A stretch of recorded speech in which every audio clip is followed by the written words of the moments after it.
College से छुट्टियां हुई तो मैंने अपनी खाला के घर जाने की जिद की। मेरी खाला और दूसरे गांव में ब्याह गई थी। मुझसे बहुत प्यार करती थी क्योंकि वो शादी के 18 साल गुजर जाने के बावजूद भी बे औलाद थी। लेकिन मेरे माँ बाप दोनों ही मुझे खाला के घर जाने की इजाज़त नहीं दिया करते थे। आखिर मैंने उनसे तंग आकर मेरी माँ ने मुझे कहा कि हम तुम्हें उसका गांव में हरगिज़ नहीं जाने देंगे। उस गांव के मर्दों को किसी बुजुर्ग की बददुआएं लगी हुई होती है। मैं उन बातों को नहीं माना करती थी क्योंकि पूरे गांव के मर्दों को कैसे बुजुर्ग की बददुआ लग सकती है। लेकिन फिर अब्बा ने बताया कि एक बे औलाद बुजुर्ग और उसकी बीवी के साथ गांव वालों ने बदतमीजी की थी, जिसकी वजह से बुजुर्ग ने गांव वालों की बददुआएं दी और गांव अभी तक उस बददुआ के ज़ेर असर है। वहाँ के मर्द औलाद पैदा करवाने के काबिल नहीं है, इसलिए तुम्हारे खाला भी अभी तक बे औलाद है। मेरे लिए ये सारी बातें नहीं थी, इसलिए मेरा इंजेक्शन बढ़ता जा रहा था। आखिर मेरी जिद से हार कर मेरे माँ बाप ने मुझे खाला घर जाने की इजाज़त दे दी। मेरे माँ बाप दुरूद में खड़े मुझ पर दुआएं पढ़ कर हुक्मते रहे जब तक मैं उनकी नज़रों से ओझल ना हो गई। माँ, तुम्हें खौफ था कि कहीं बुजुर्ग की बददुआएं उनकी इकलौती औलाद पर भी असर न कर दी जाए। मैं जैसे ही बस से उतरी और रिक्शे की तरफ बढ़ गई तो रिक्शे वाले ने मुझसे पता पूछा। मैंने पता बताया तो रिक्शे वाले के चेहरे का रंग उड़ गया। उसने मुझे गाँव जाने से मना किया और कहा, यहीं से लौट जाओ वरना तुम्हारी ज़िंदगी भी खराब हो जाएगी। मैंने गुस्से से उसकी तरफ देखा और कहा, तुम पैसे लो और अपना काम करो। रिक्शे वाले ने गांव में दाखिल होने से पहले ही मुझे उतार दिया और कहा, मैं इस गांव में नहीं दाखिल होऊंगा, मुझे भी वो औरत नामर्द बना देगी। मैं हैरान था कि अम्मा अबू कह रहे थे कि इस गांव को एक बुजुर्ग की बद्दुआ और ये रिक्शे वाला कह रहा है कि इस गांव के मर्दों को एक औरत ने नामर्द बनाया है। मुझे समझ नहीं आ रहा था कि आखिर सच्चाई क्या है।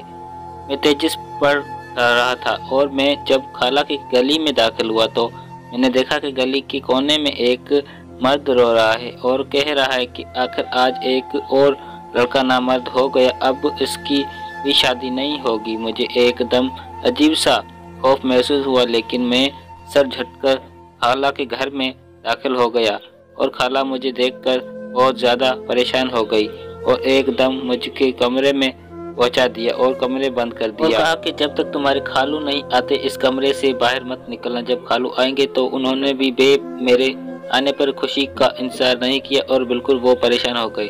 खालू ने मुझे बस समझाया कि इस गांव में एक औरत रहती है जो अगर किसी मर्द को छू ले तो वो मर्द नामर्द बन जाता है, इसलिए ये गाँव बे औलाद लोगों का गाँव है।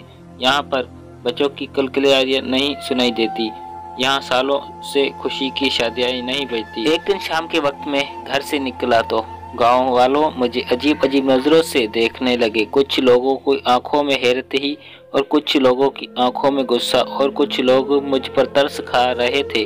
मैं चला तो एक गली में दाखिल हुआ और मैंने देखा एक दरवाजे की ऊर्ट से एक बहुत ही खूबसूरत लड़की मुझे देख रही है। मेरा दिल एकदम डोला।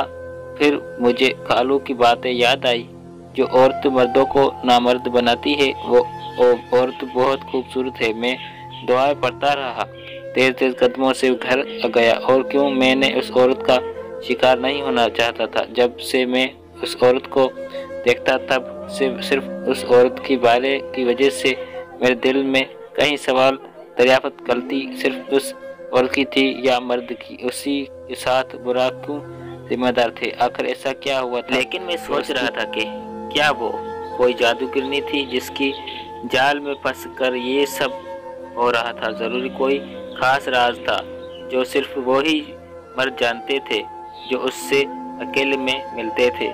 यही सब भी सोचे मेरे दिमाग में हावी थी। गांव आए मुझे काफ़ी दिन हो गए थे। एक दिन मैंने गांव में घूमने का सोचा।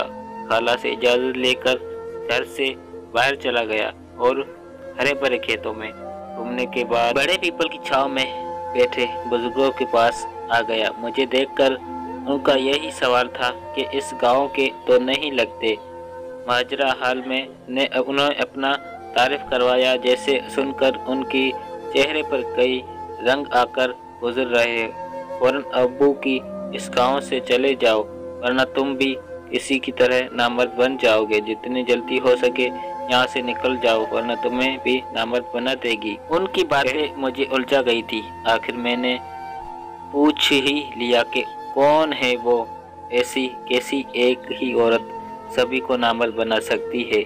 मेरे अल्फाज पर बाबा जी चौंके और मुझे गौर से देखकर बोले, कौन सी औरत है? उसने कहा, ये किसी औरत का नहीं है, बिल्कुल एक फकीर का है। वो बताने लगे कि बहुत साल पहले यहाँ से एक फकीर आए।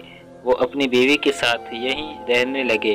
एक रोज की बीवी के साथ गांव के चंद बगड़े हुए लड़कों ने बदतमीजी की। ये बात उन्हें बेहद गुस्सा वाली और गुस्से से गांव के सभी मर्दों को बद्दुआ दी गई कि यहाँ पैदा होने वाले सभी लड़के नामर्द पैदा होंगे।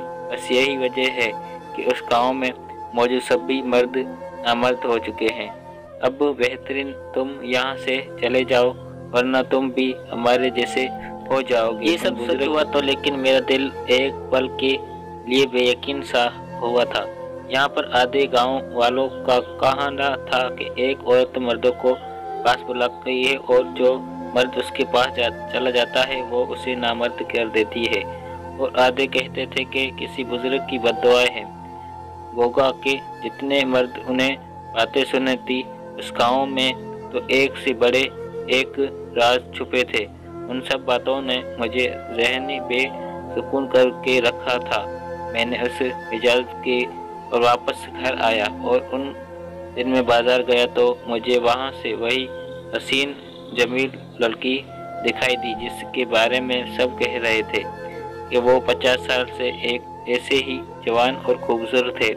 शायद कोई बला थी जो लड़की के रूप में दिखाई दे रही थी। कोई भी अपनी बेटी को इस गांव में ना बियाना। कुछ लड़कियां जो उस गांव में मौजूद थी उनके भी अब बालों में चांदी आने लगी थी। इन की शादियाँ गाँव में कैसे से होती तो नामर्द से गाँव से कोई लड़का ब्याह कर यहाँ आते।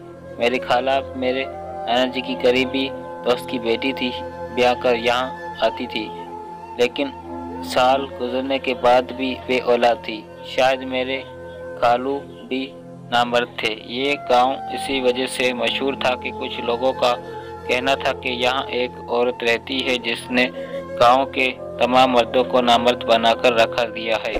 गांव में आप लोग यहाँ पर फुल स्टोरी सुनना चाहते हो तो चैनल को सब्सक्राइब करने के साथ नीचे कमेंट में यस लिख देना है। मैं आप दोस्तों के लिए नेक्स्ट बार भी लेके आऊँगा। ठीक है प्यारे दोस्तों, तो मिलते हैं नेक्स्ट वीडियो में। Thanks for watching.